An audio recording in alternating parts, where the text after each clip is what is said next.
पूरा मुंह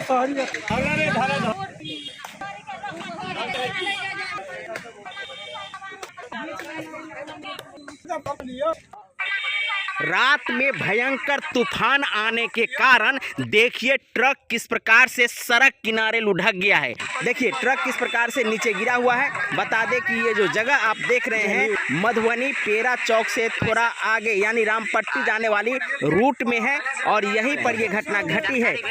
सब कल वही में जेते कि माने खाना जगह गाड़ी पलटी पड़ गया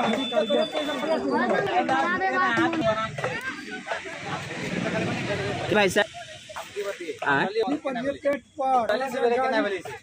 जानकारी भेल तो किया लिए हम किया लिए हाँ तो की जानकारी भेल जानकारी भेले मौसम खराब रहा या पानी बेसी रहा चक्कर में मतलब ड्राइवर बैलेंस गड़ा गेलै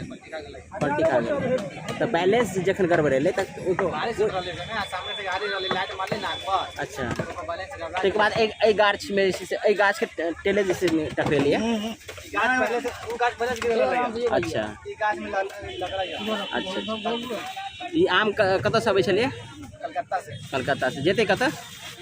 जब यहाँ रखता